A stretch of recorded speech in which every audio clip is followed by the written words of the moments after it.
Welcome to another episode of Legal for Tech, the podcast. So, guys, you do recognize my voice here. It's always Rosie. And as I've said many times, this is just a group of students and many more young professionals right now who are very interested in technology. And yes, it's regulation. So, guys, incredible. But today I'm actually having the stage here. Haha, joking. But like, there are no boys, it's all girls because I'm finally recording with a woman that I really hold in high esteem. And she met me today on the podcast on a very special episode because we are here to discuss the Digital Omnibus. So welcome, Andreea Lisievici Nevin. And I made that name correctly. Yes. Thank you very much for having me. It's a pleasure to be here, and I'm very excited to discuss this piece of well, not legislation but proposal that we have had for roughly 24 hours. So this is very early thoughts on both sides, but still, I'm very excited to discuss it and see where we're going to go from here, basically. It's incredible that you managed to read it through in 24 hours. Like Andreea actually made the effort that many of us potentially have not made to read it through and actually form herself an opinion that is not just, oh my God, everything has changed. So I'm super impressed. I'm really Okay, like, let's not oversell it because I need to mention that it wasn't maybe the most difficult task, only for the fact that I had read the leaked version. So last night I looked comparatively, okay, what actually changed from the leaked version. So that made it a little bit easier, but I would not say that I went through everything or had time to really digest what is in this document. I'm still thinking about some of the things, I have to admit. okay, maybe we'll help you with the digestion. Will be your after dinner Mhm. spirit, the grappa that Italians love to drink.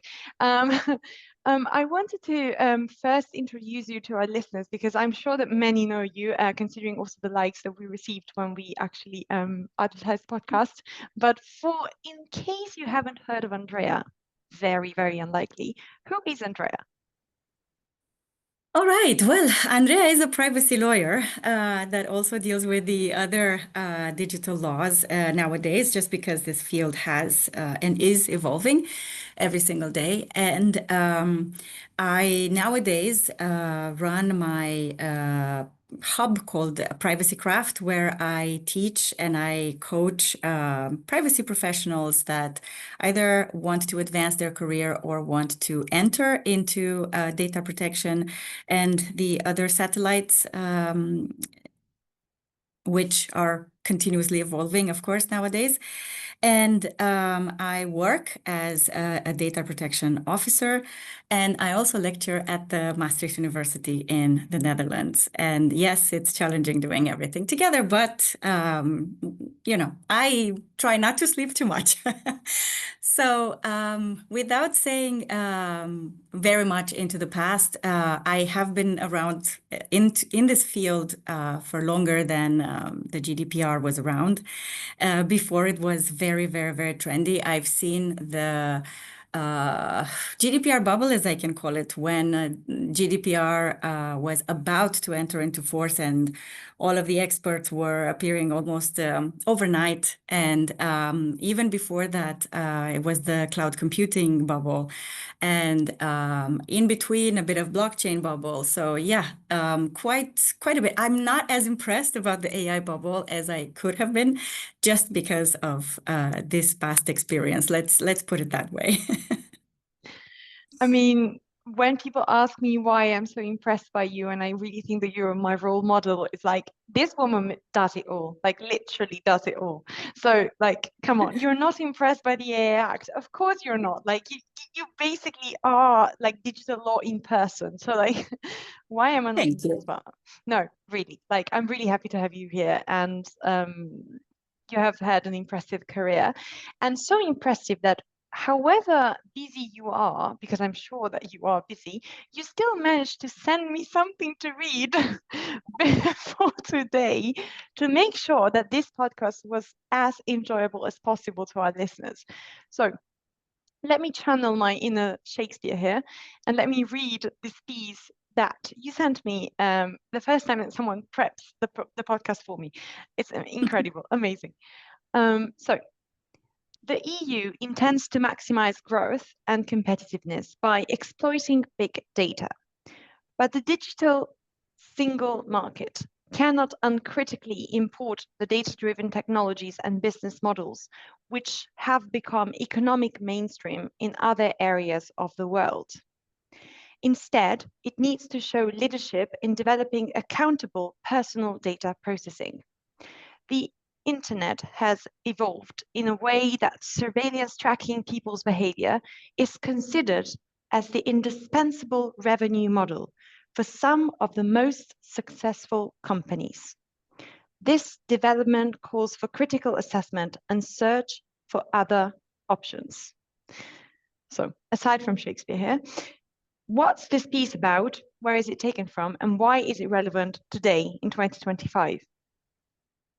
This piece is from 19th of November, 2015. So it is exactly 10 years old yesterday. And it was said, well, written by Giovanni Buttarelli when he was the European Data Protection Supervisor. And it's from an opinion that is called Meeting the Challenges of Big Data. So big data was the thing 10 years ago. But the thing is, if we switch big data with literally any other buzzword of the day, it still tracks. It's just as applicable. And I wanted us to start off with this quote because he, in this paragraph, and if you read the whole opinion, of course, was flagging and insisting on the fact that we shouldn't lose our values, on the fact that just because something is trendy, just because something is happening, just because something is adopted somewhere in the world, doesn't mean that we need to take it as it is, doesn't mean that it's a goal in itself. It might be something to look toward. However, the means do not justify that. So that's why I wanted us to start off with it, because it is, in a way, a counterbalance to the way I see is the Commission's position these days, yesterday in particular, which to me, I'm going to start off with basically giving away the main idea here, which is that to me,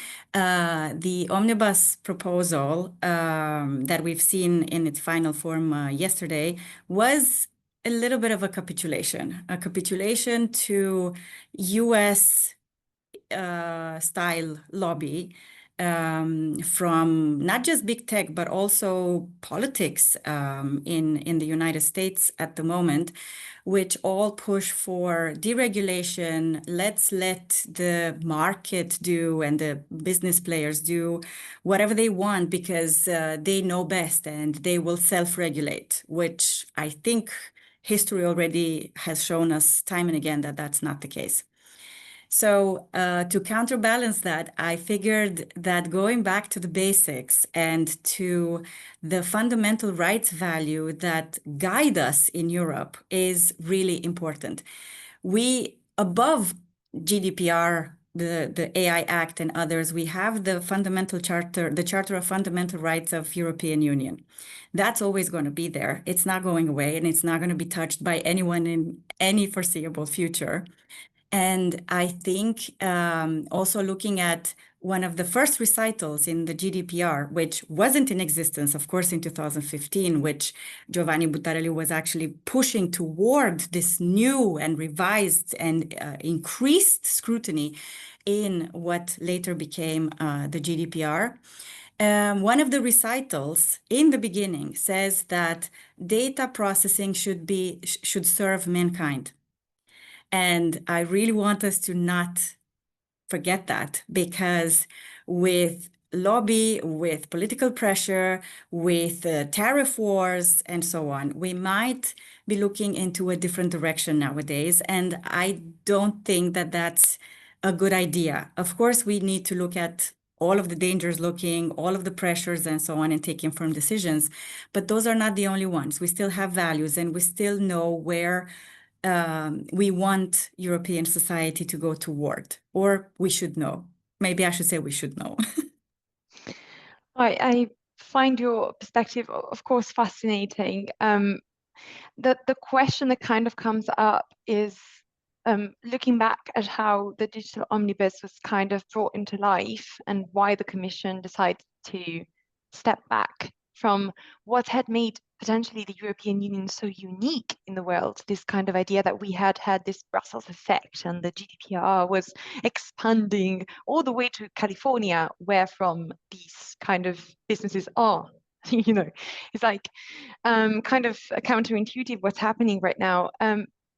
Wouldn't you say that easing down, simplifying some of the norms that are in GDPR is for the benefit of mankind, because we will all benefit from something like the simplifications in relation to generative AI, for example? Of course, this provocative question is meant to be. Yeah, exactly. But I mean, simplification as a word, of course, denotes in itself something positive. And I don't think anyone can really be against simplification, but the devil is always in the details.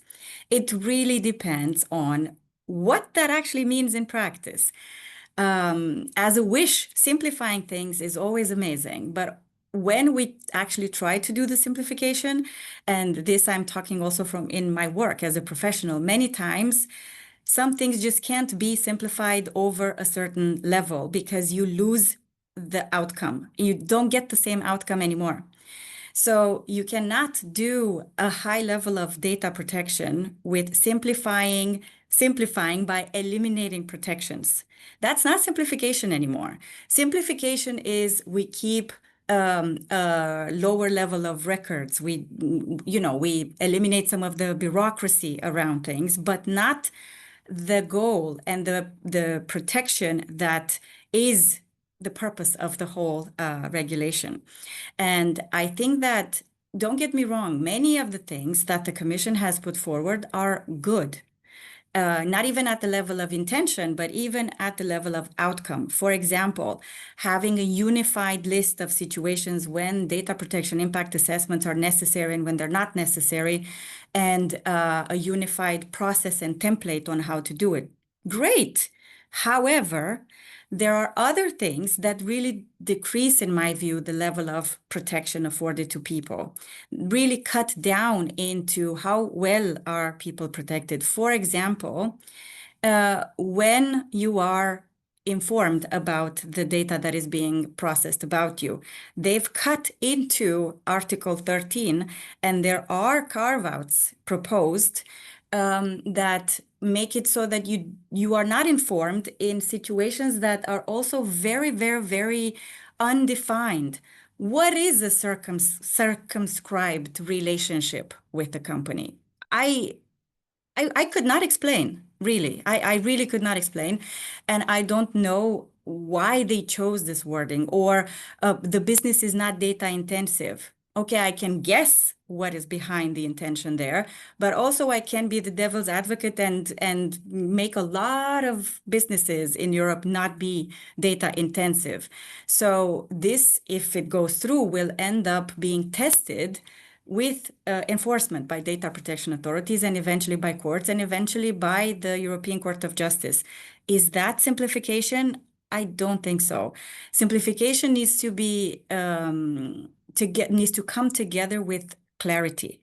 If we don't have clear or clearer provisions, I don't see that as being useful in any way. And I've seen that actually happening in a lot of the proposals that the Commission made yesterday, just more uncertainty rather than more clarity.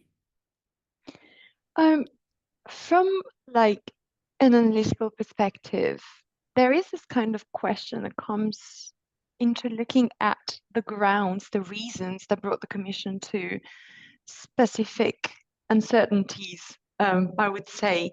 I would think that, you know, the kind of Article 9 carve-outs, and we will definitely talk about those ones because I feel like they're on everyone's LinkedIn feed. I feel like, you know, the reason for it is kind of out there. Okay, AI. It's even written, so like you can't escape it. Um, the ones with regard to Article 13, I think are particularly interesting because in some cases I feel maybe it's my perspective, but I really fail to understand what's the point. Like I see the point with like the DPIA because I know many people that complain that they don't know when the DPIA is necessary and they are completely like left in the dark. But with Article 13, it's like, what did the Commission have in mind? You and me both, because like I said, I'm looking at the text now. It says that the paragraphs with the obligation to inform shall not apply where the personal data have been collected in the context of a clear and circumscribed relationship between data subject and a controller exercising an activity that is not data intensive. And then it continues, there are reasonable grounds to assume that the data subject already has the information. So it's both very weird wording that I've never seen in any other piece of European legislation, and also this relativity with reasonable grounds. Well, what are those to assume that the data subject already has? It's going to become a very personal exercise for each and every controller to basically say, I have reasonable grounds to assume that they already know.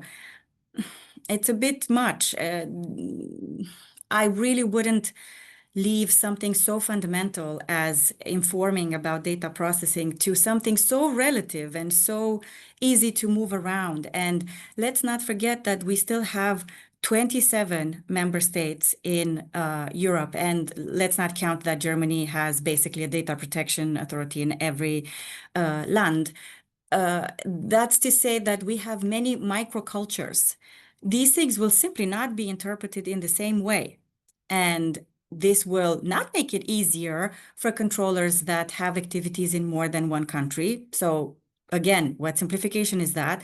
And then also, even if we look at just within one country, the fact that this could end up being interpreted differently by the data protection authorities and by courts is to nobody's advantage, and definitely not to GDPR's advantage. And even the fact that we have the European Court of Justice on top of everything that will clarify these things still doesn't really cause or support the idea of simplification. You know, having to deal with many, many, many layers until you get to the European Court of Justice and years of fighting it out, basically, is not my idea of simplification.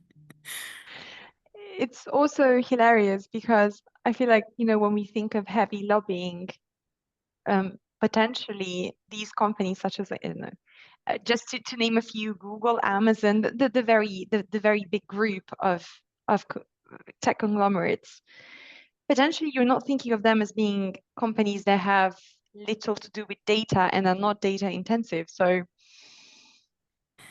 Sure, but others do. And I'm thinking here especially about companies that have a very large number of employees and they don't have any other processing of personal data in their product. So it's not a B2C type of relationship. It's just the company with its own employees, but they are tens of thousands or more. Let's think of state companies and so on.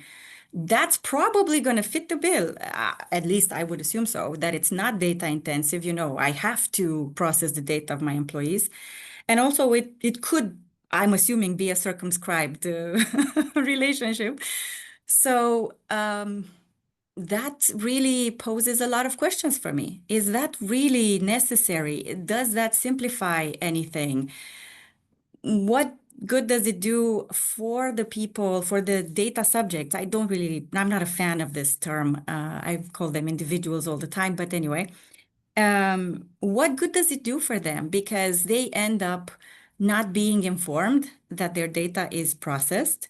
And then due to that, they can't or won't know that they can exercise their rights, every other piece of protection from the GDPR goes away, because if you don't know that someone is processing this piece of data for this purpose, you're not going to even have questions about it.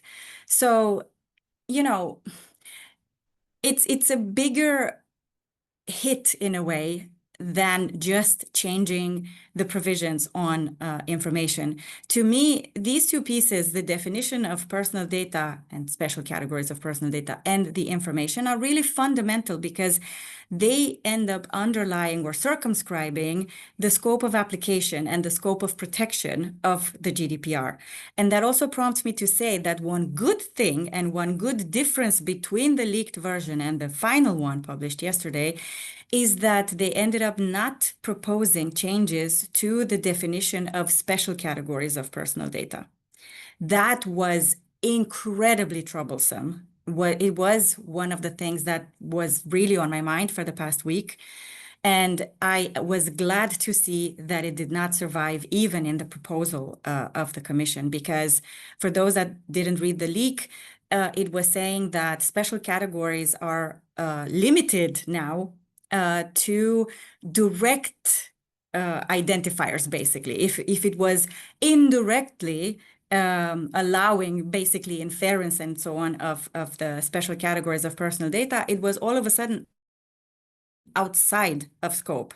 So that to me was a very, very, very big problem. And I'm glad to see that it didn't survive. Let's take a deep dive into this whole theory of Article 9 and the definition of personal data, because I feel like potentially it's what identifies also the individual as someone who has rights. If you don't know whether that's your personal data or it isn't, you kind of like lose touch. And I want to use something very kind of physical, tactical, in terms of personal data, because I feel like we as normal general people, data subjects, don't realize how much those data tells about us. And Exactly. differently from, okay, that's my bag. If you open it, you see my passport inside. Okay, that's something I can identify as mine, as belonging to me. With personal data, we leave literally traces behind our back every single day, and we don't realize it because they're not visible, they're not there unless you go kind of think about it and you go like, oh my gosh, last week I searched something on Meta AI and now it's on my Instagram reel. We will not open this window further, but let's take a deep dive into it. What changed and what should have not changed, and what potentially doesn't matter if it has changed or not? Okay, let's start with the basic thing there, which is the definition and scope of personal data itself. The proposal from the Commission does not change that definition. However, it adds a qualifier to it, which aims to codify, I'm assuming, the quite recent decision of the Court of Justice of the European Union in the SRB case from, I think it was the 4th of September. And it basically takes the main idea from there, which is that, and I quote, the information relating to a natural person is not necessarily personal data for every other person or entity, merely because another entity can identify that natural person. And it continues a little bit. And that is not a bad thing in itself. I don't have a problem with that because, again, it's already in case law. So as practitioners, we need to know that and we need to apply it because, again, important clarification, the decisions that the European Court of Justice issues following references for preliminary rulings have the same power as the law itself. So they interpret the GDPR in a manner that is mandatory to be applied by everyone, not just the parties to the national case, throughout the European Union, actually throughout the European Economic Area, because that's how the GDPR applies.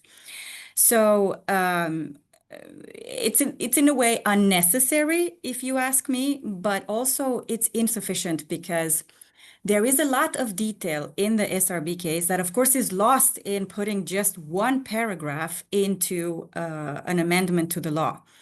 And one thing that really makes or breaks, let's say, the reasoning in the SRB case is the fact that that situation concerned the relationship between two individual controllers. No party, neither the disclosing one, neither the recipient, were a processor for the other one, which is really important because when you have a processor, they process the personal data on your behalf.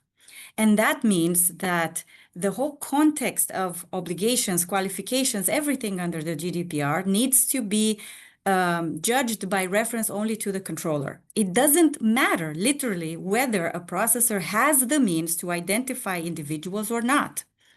And by codifying only the outcome without any sort of specification of in which situation it applies, I do see the danger that, for example, cloud providers will say, well, we can't identify the people because we process only this and that data as part of the service. Therefore, this is not personal data for us. So we're not going to conclude the data processing agreement and off you go.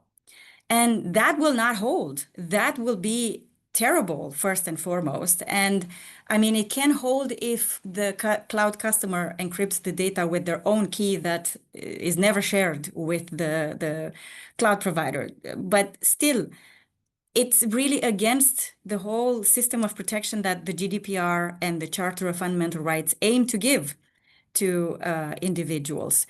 And again, that's a level of detail that's lost in this proposal. And another thing that is lost is that, well, I think I forgot my train of thought there, but I will get back to it in our conversation. It's totally fine. Okay, so the SRB decision was a big problem in general. It was like viewed as a good thing, as a bad thing, potentially the kind of like EDPB guidelines that then came out afterwards, talking a bit about like, generative AI being processors, what happens in that case, kind of recalling the SRB already made a path towards this sentence, which to me looks more like I said it, by the way, I said it, it's there, rather than being kind of normative, because as you said, it doesn't specify much. Mm. A big point that was made, potentially also with the leaked version, is that these changes were going to, I wouldn't say simplify nor facilitate, but I would say like enhance the kind of like data collection operations that specific data-driven businesses can carry out. Do you think that that's true? Do you think that like the way that data was defined will help putting together more data, aggregating more data, or do you think that's ultimately not going to make any change? I am not sure whether it will lead to more data being processed. To be honest, I think that whatever we do, more data will be processed. It's just how things tend to work. What I would question, though, is whether that's a good or a bad thing, and whether we want more data as a principle to be processed. Like, what is the value in that? Can we call it a day if there's more data being collected? Can we call it innovation? Can we call it an advance for our society? I really don't understand that kind of reasoning because this is also a bit of a cultural gap between Europe still and the United States, where in Europe we don't value simply money. It's not like if something makes money, it's by design enough, and then we just go with the flow. It needs to do more than that. It needs to be a net benefit to society. If we create more value by child labor, we're not going to allow that. So it's not just about money. It's not just about, so first of all, in the first stage, it's not just about data. Data doesn't translate into money directly, which I think is best demonstrated by AI, because AI companies don't yet have profits, right? But they have a lot of data. So not really sufficient there. Then even if there is money at stake, is that sufficient? Is that sufficient for us as a society? And are we okay with what it means? Oh, philosophical questions of 4:37 p.m. on a Thursday afternoon, Andrea. Like seriously.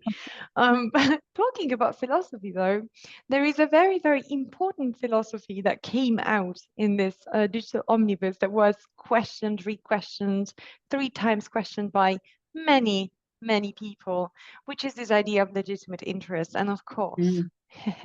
it's a whole new conversation to be started here.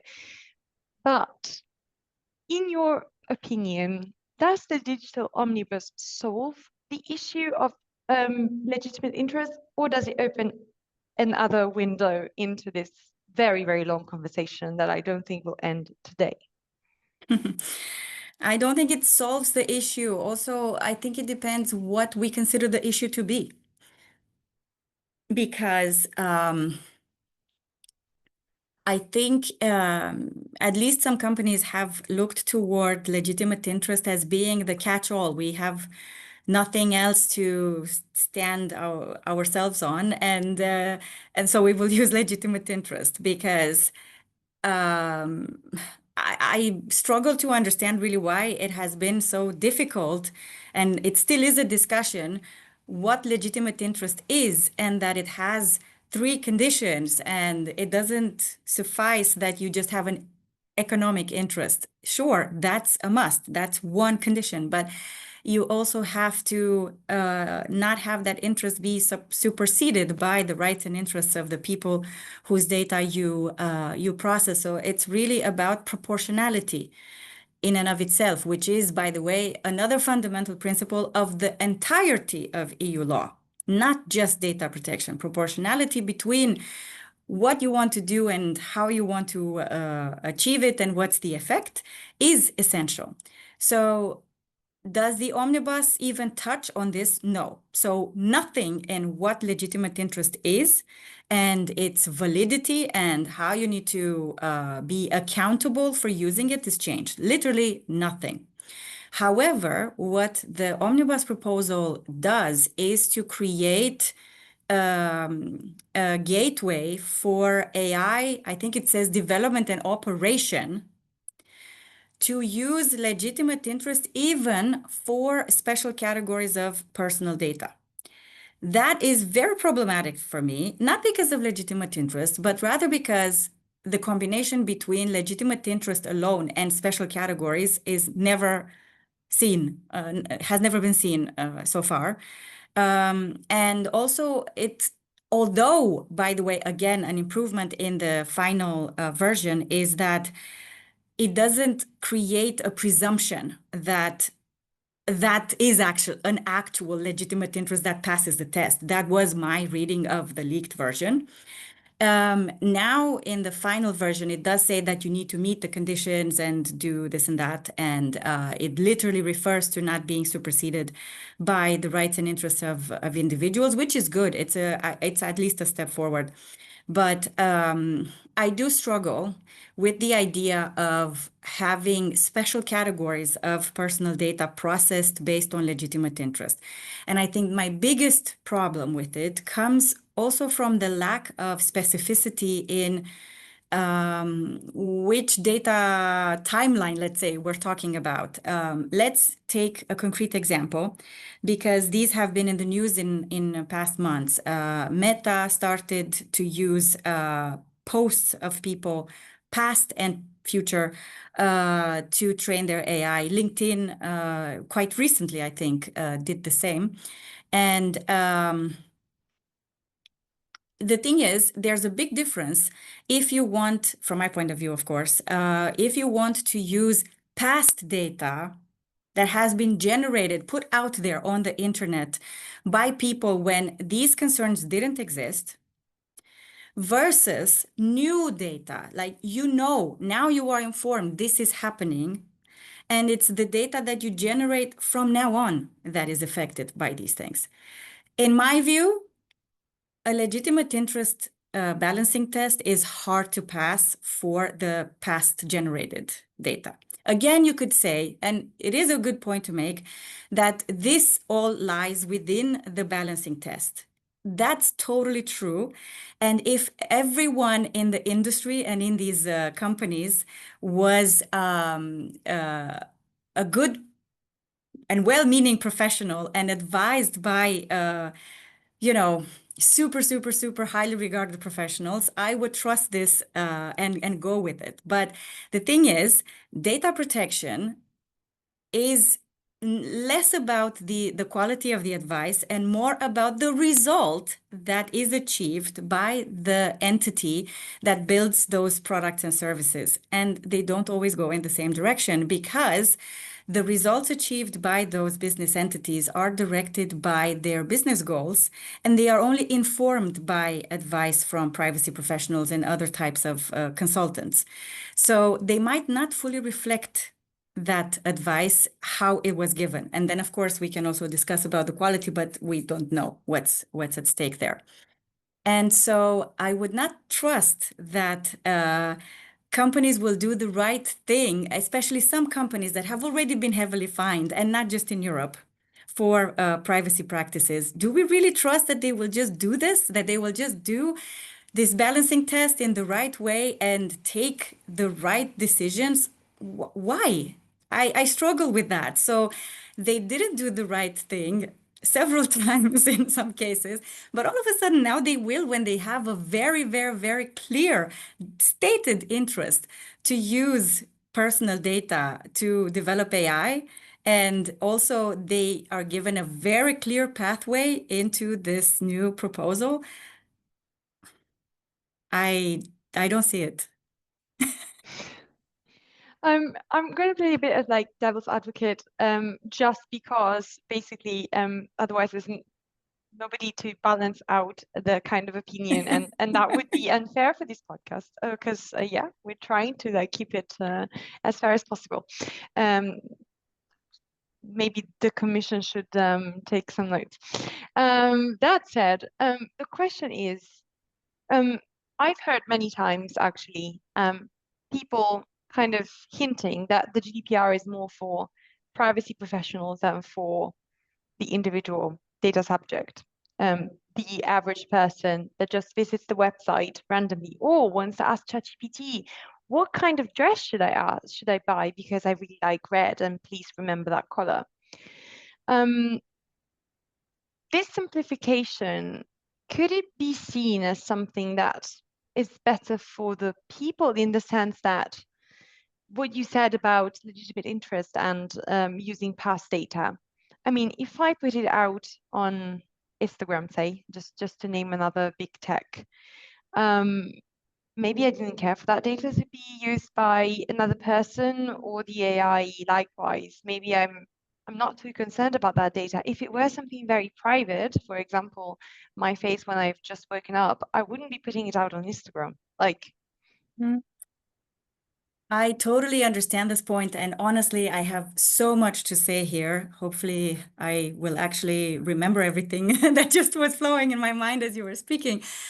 Because the thing is, when someone, especially some years ago, was putting stuff on Instagram, Facebook, social media, especially if you have a private account that is not open for just the public to see, I don't think you had the understanding that this would, at some point in the future, end up being used by the company whose platform you're using for an interest that is solely theirs and does not come back as a value added for you. And that was extremely visible. I remember the days when Facebook first appeared.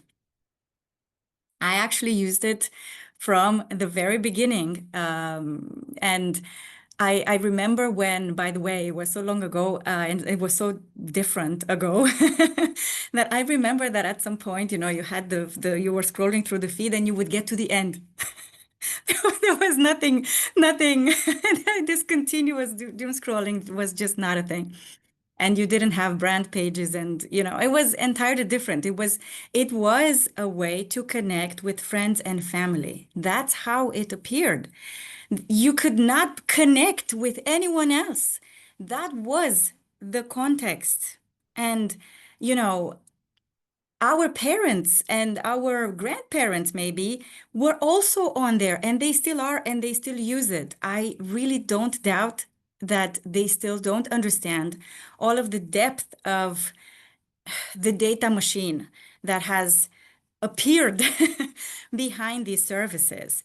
We're talking about a service that was advertising itself as being free and forever will be free, which of course was highly fined in Italy, if I remember correctly, even under competition law. For saying that it's free when actually you pay with data. So the understanding of people when they use a service is a continuous flux in and of itself. I did not understand in 2007 what Facebook basically will become. How could I? Because this is not what it was. Of course, I understood as things have changed, and that's also because of the field in which I work. But that's not natural. Also, another thing to keep in mind, which is, it's scientific, it's evolutionary biology. People, there have been many, many studies on this. I'm not inventing here. People are very good from an evolutionary biology perspective to spot physical dangers. We are geared toward that. We sometimes even sense that someone might be watching us from behind and things like that. We see movement and so on. But with digital dangers, we are terrible, really terrible. Our brain is not geared to understand the digital dangers, which is why a system where control of people is enacted through consent is bound to fail. Because when you so-called empower people by saying yes or no to things, that only works if they have the ability and the time to understand what is at stake and make informed decisions. And also, by the way, to actually be given a real decision to say no. And we know that one of the biggest lies is I have read and understood the terms and conditions, and the same goes for privacy policies. And of course, companies don't really make it easy for people. If I remember correctly, when WhatsApp was fined in Ireland, it was a myriad of more than 20 documents that were interconnected and referring to each other. And also, there was an artist that not long ago published an art installation with how lengthy privacy policies of the main 20 companies in the world are, which was absolutely insanely big. And it takes hours upon hours if you actually want to read those things. Then, of course, the text is many times impenetrable. Like it's at Nietzsche level many times. So that doesn't work, really. Even if you tone down the language, the information is overwhelming and not really the type of experience that someone wants to have, especially when they're in a rush. I remember at some point I have a hybrid car, and I ended up parking in a place where I had to download a different app in order to pay my charging. And I tried to do it. It was crazy storm with very high winds. It took quite a few minutes trying to, keep myself even straight in that wind. And eventually I gave up because there were so many steps, so many things, so many, the user experience in digital services really, really matters. So people will either click yes, yes, yes, yes, yes to get to where they need to be, or they will give up. Thankfully, I could give up because it's a hybrid. It's not an electric car. But otherwise, I would have been stuck doing that whole thing. So going back to my point, just using consent as control is not ideal. So what is better? what's better is something called a societal control model.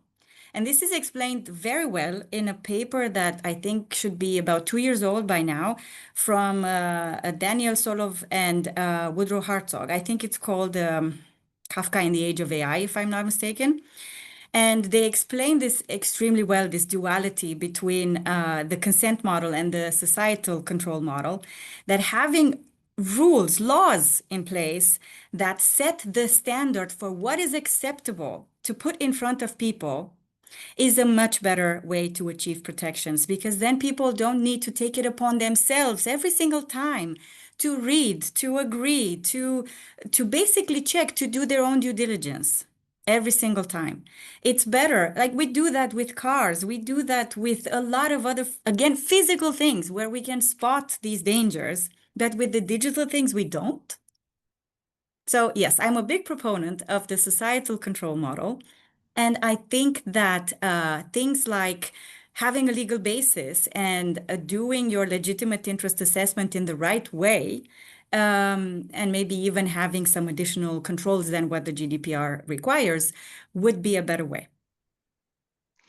I love that model and how you explained it. And I really do believe that whenever you put the actual average person in front of a given choice, well, I'm not sure whether they would have agreed. Like, if you actually give everyone the right amount of information, I'm not sure whether they would agree with what the commission did. Um, I, I mean, I'm young, but I do remember when the kind of Snowden revelation came out, and of course, I have watched the movie, that work of art. And I do remember that people were like actually looking over their shoulder, like my laptop is controlling me. It's like they're looking at me through the camera. And I still know a lot of people that, close the laptop while like when they are at home because they are scared that something may leak through. So I feel like the average person doesn't like being surveilled, doesn't like being subject to a decision that they cannot have any control over. And yes, ChatGPT is really cool to use, and so is Meta and Gemini and all of this similar When it's technology. between you and the chatbot, that's the thing. Because if you tell people, and this again has been studied from children to old people, if you tell them that what they do, what they say will be watched either real time or after the fact, they change their behavior. This is very clear. It's a form of, if you will, self-censorship, which can work for the better or for the worst. I'm not judging that now.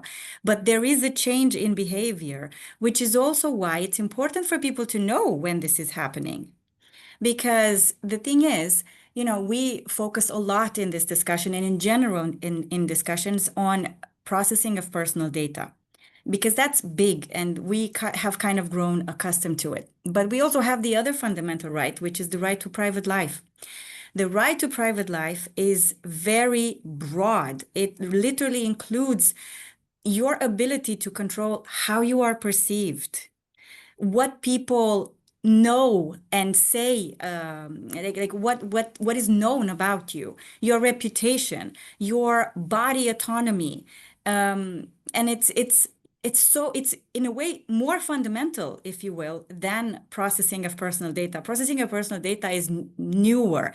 The right to private life goes back centuries. Like you can see it even in religious writing. The fact that you go pray in a private space is literally privacy-seeking behavior. Privacy-seeking behavior exists since forever. Even some animals have it. It's nothing that has come with digitalization and with machines, basically, like processing of personal data did, or became well known. So the thing is, with private life, people really understand very simple concepts, really, if you put it that way. For example, one of the biggest myths is if you've got nothing to hide, then you shouldn't worry. But it's not about hiding. Do you have something to hide when you go to the bathroom? No, but you close the door. Because the thing is, It's your private life. It's your private business. There is literally no need for anyone to know what you do there. And it's, of course, not just the bathroom here. Your private life is your private life. Everyone has a personal sphere, which can be bigger or smaller, depending on culture, depending on who is at stake, and so on. But the thing is, that that is many times untouchable, should really stay off limits.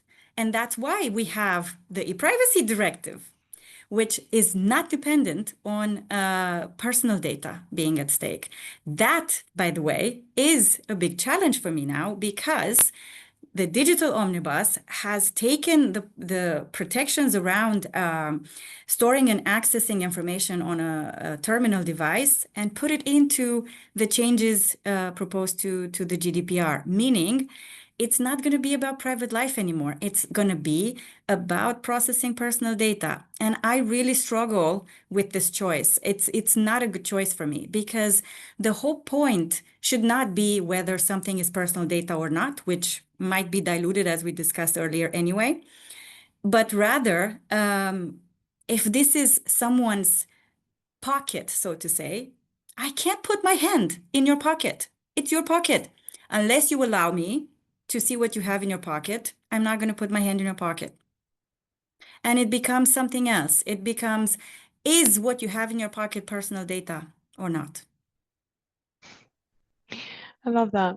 It's brilliant how you explained it. I feel like a lot of people would relate to that, and I really hope that this podcast is going to get to a bit more than, privacy professionals, just to defeat the point that the GDPR is only for privacy professionals and privacy professionals alone.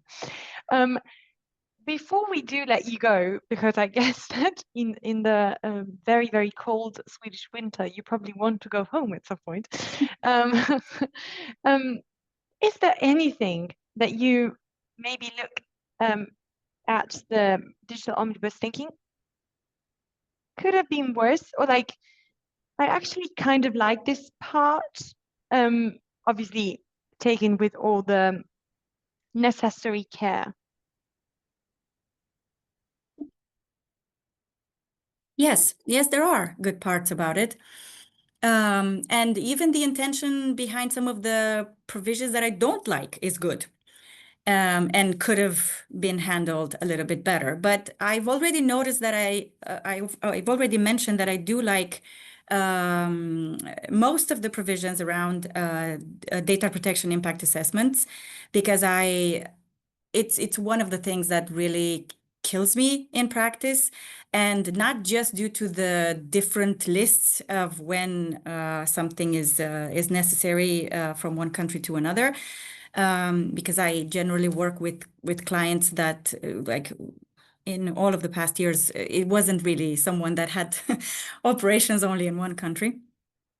But even there, the Commission tried to keep some or shift some control by having the EDPB propose the unified list and the model and so on for the Commission to approve. And I think that's bad. I really do not want to see the Commission, which is a political body, be enmeshed with issuing rules for data protection. I don't think that's a good idea. And they should have left the EDPB to deal with this. That's one thing. Another very good thing is the unification of data breach notifications, and not just under the GDPR. It's GDPR, privacy, NIS, and other regulations in a single point of, sorry, my lights are a little bit weird here.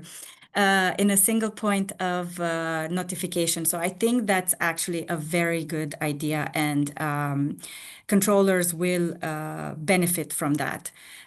What I don't like there is the fact that they raise the threshold to notify only in situations of high risk, even for the Data Protection Authority notification. There is a good point to be made there as well, that companies tend to over-notify, and data protection authorities many times support the idea of notify even if you are not sure that there's a risk. But I think that together, especially with the other changes, it might lead to a culture of we'd rather not know. Just keep it to yourself, hush, hush, don't inform everybody or anybody. And who's going to know? Like in that meme, they're not going to know. Who's going to know? So I'm not a fan of that. But I would keep these two things. I would also keep at least some of the changes that they are proposing to the cookie consent mechanism, if you will, this idea that you can do it through a signal emitted from a browser. And of course, they do refer to standards to be issued later on. So we don't really know how that's supposed to work. What I don't like there is the exclusion of media services. That basically means journalism would be excluded from the obligation to observe this signal emitted from the browser. And I don't know what's behind it, I can assume, but I'm not liking it. What's going to happen there? So I would definitely keep some things. Don't get me wrong. Also, I like the intention behind clarifying that if the data is not identifiable for you, the fact that someone else to whom you give it can identify makes it personal for you, so-called indirect personal data, which has been caught in one of the paragraphs of the Scania decision a couple of years ago. That was when I saw it, when it appeared, I was like, what are we going to do with this? It wasn't the best choice. I struggle really understanding the reasoning of the European Court of Justice there, but hey, it is what it is. And so I like the fact that they are trying to counteract that negative effect. So yes, there are at least a few things that I would keep. Okay. Thank you for saying that, because I was a bit worried, because we're trying to conclude the podcast on like a positive note, and I was like, oh God, she's gonna say no, I hate it. Thank you for saving the podcast. No, but I agree with you. There were some interesting points, I would say, potentially things that were in strong need to be changed. And I think like the problem when things get put in an omnibus, like it's a big bucket of things, and the good things get lost. And that's also sad, aside from the bad things, which we don't approve of. But yeah, I agree with you.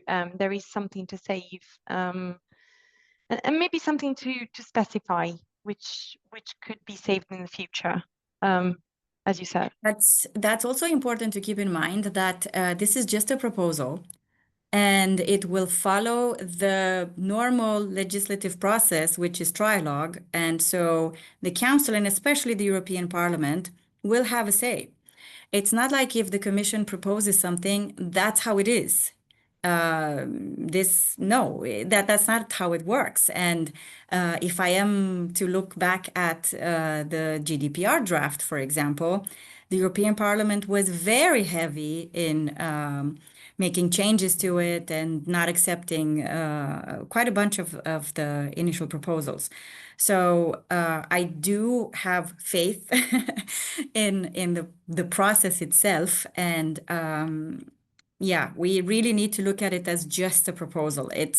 I have seen headlines in the media in the past week that the European Union has unveiled this word that, of course, AI has made almost ever present, the GDPR changes and so on. No, that is not the case. We need to be patient with that. And unlike the AI omnibus, which we are not even touching in this discussion right now, there isn't a time limit, and there isn't a pressure to get it done by a certain deadline. So we could actually be looking at years of trilogue and going back and forth. And who knows? I mean, the e-privacy regulation was literally withdrawn twice. So it's not the end by any means.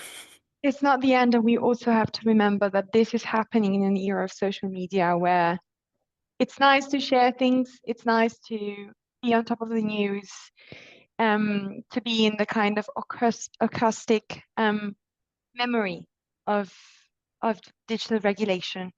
And probably, like, I would say 20 years ago, this wouldn't even have been in the news, maybe. Like, because it's just a proposal, as you said. We'll see what happens. We'll see in what direction the parliament moves. And I would say there are very, very good kind of